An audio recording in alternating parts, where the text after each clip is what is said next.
Good morning, and a warm welcome to your show, Sunny Mornings, Ocean Beach. I'm your host, Melissa, and it's Tuesday, June 23rd. You'll be interested to know, 158 years ago, today, in 1868, a practical typewriter was patented, introducing a mechanical writing machine that let people produce legible, speedy text without longhand. This breakthrough transformed office work and publishing by standardizing written communication and empowering workers with a new tool for efficient clerical labor. So now you know. And now, it's time for the Surf Report. Tuesday at Ocean Beach. This morning it's looking fair with waves around 2 to 3 feet. Conditions hold steady through the morning before becoming choppy by 11 a.m. as the wind picks up to 9 miles per hour. Expect the onshore wind to continue increasing, reaching 10 to 15 miles per hour by the afternoon. Best time to ride is at 6 a.m. with a 3-foot incoming high tide, when the west-northwest swell is 3 feet at 8 seconds, and the onshore wind is 7 miles per hour. The first high tide on Tuesday will be 3.5 feet at 8 a.m., followed by a 2-foot low tide at 1. The nearshore buoy in San Francisco Bar reads 60 degrees for the water temperature. Conditions remain fair with waves around 3+ feet on Wednesday, though they become choppy by mid-morning. Thursday sees similar sizes, with fair conditions early giving way to choppy surf as winds increase.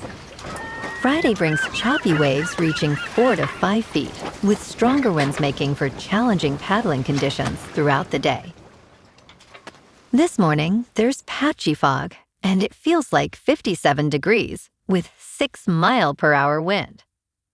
The sunset will take place at 8:35, and it will rise again tomorrow at 5:49.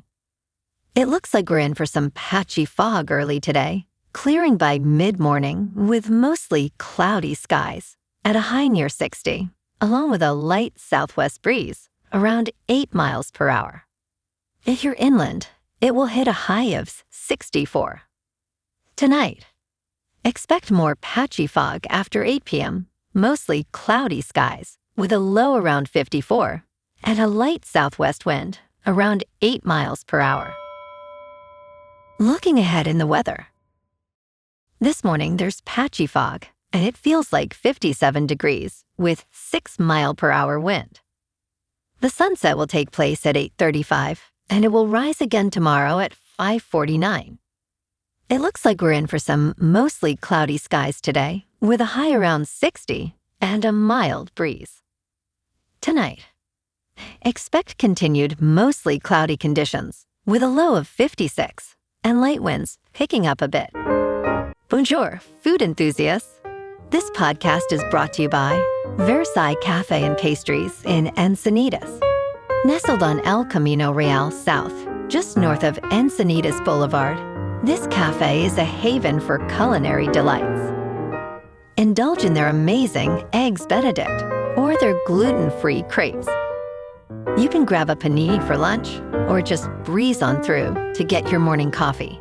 They are open every day from 8 to 5. So stop on by and don't forget to tell them Sunny Morning sent you. In local news, the partial demolition of the Verdi building at 659 Union Street in North Beach has unveiled a new addition to San Francisco's map of ghost signs.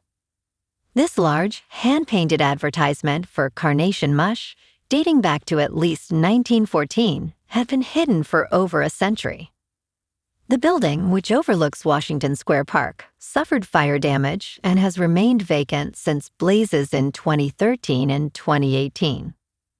Local painter Rose D'Amato, who is working on an 8mm film project about historic signage, emphasizes that these ghost signs reveal insights into the artists and their era. As redevelopment plans progress, it remains uncertain whether this historical treasure will be preserved.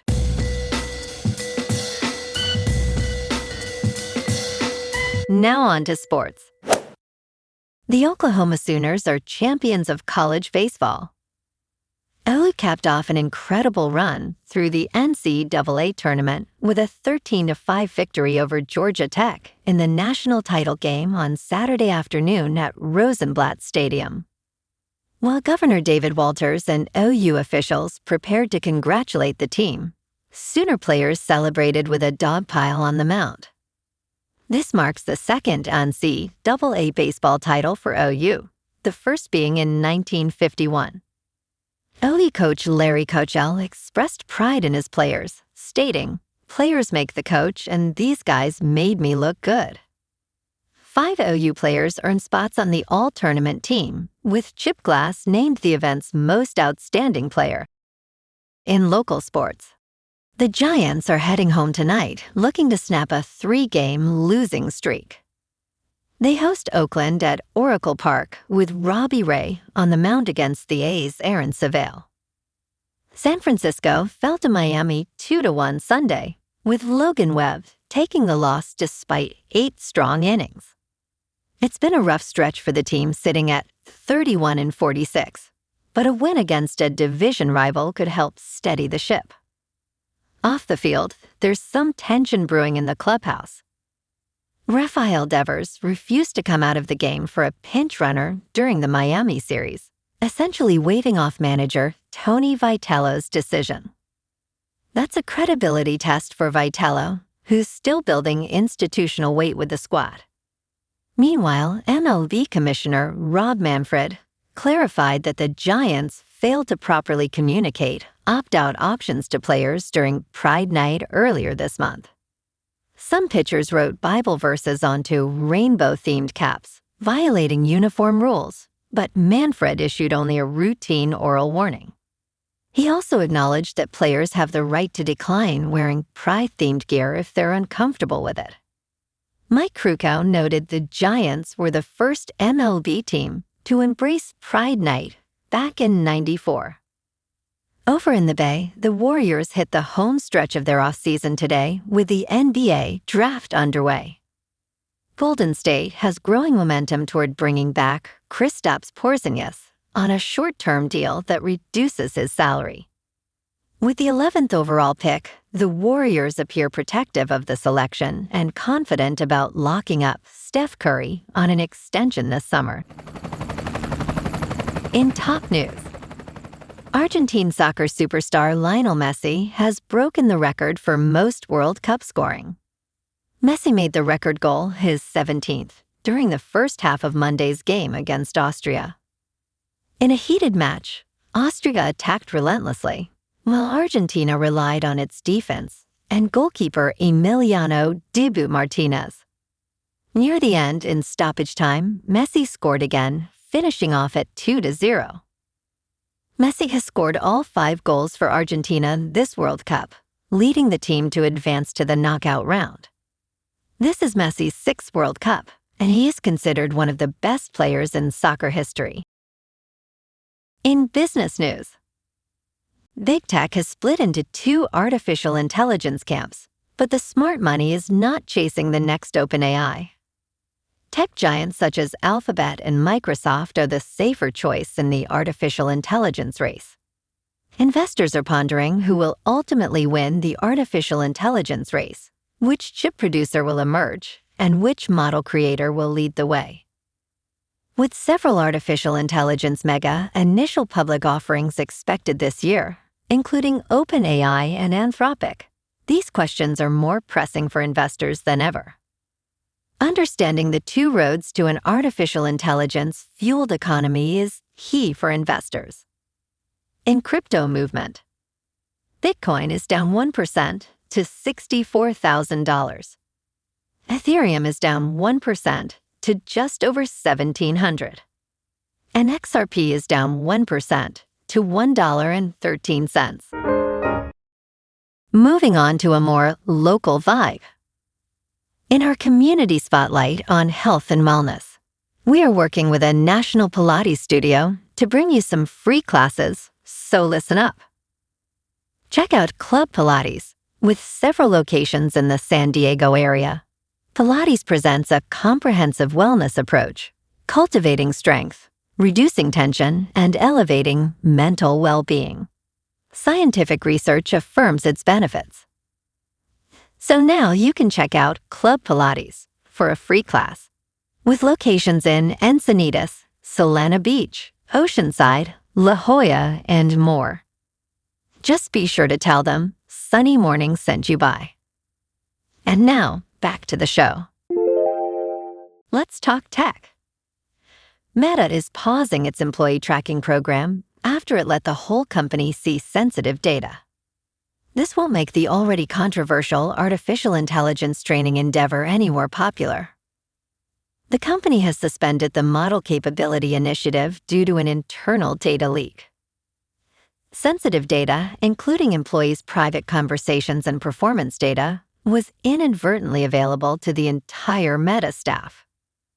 "We have carefully designed this program with privacy safeguards," a spokesperson told Business Insider. Despite assurances of tight control, it appears Meta's security was lacking. This incident adds to a series of AI-related cybersecurity issues for the company. And in entertainment news, the action masterpiece that inspired Taylor Sheridan's best movie is leaving streaming. Taylor Sheridan's impact can be felt all over the streaming landscape. From the international success of his series, Yellowstone, to his dominance on Paramount+, Sheridan's streaming coverage is unmatched. Currently, the Yellowstone spin-off Dutton Ranch is an unstoppable streaming force, with millions tuning in weekly. One film that inspired Sheridan is the crime thriller masterpiece Heat, which influenced Sicario. Although it earned moderate box office success, Heat was completely shut out from the Academy Awards. Now it is considered a masterpiece by director Michael Mann. Heat will be leaving free streamer Plex on July 1st. Speculation about a sequel, Heat 2, is finally moving forward. Christian Bale confirmed that shooting will begin soon, starring alongside Leonardo DiCaprio. The sequel is based on the best-selling novel co-authored by Mann and Meg Gardiner. Well, alrighty folks, it's time for the quote of the day. And today, our quote comes from the American writer and philosopher Albert Hubbard. And he said, "The world is moving so fast these days that the man who says it can't be done is generally interrupted by someone doing it." And that's a wrap for this morning. You can check out our Instagram, YouTube, and TikTok for some captivating aerial videos with local news and the surf reports. Have an amazing day, my good friends. We'll see you tomorrow with another episode of Sunny Mornings, Ocean Beach.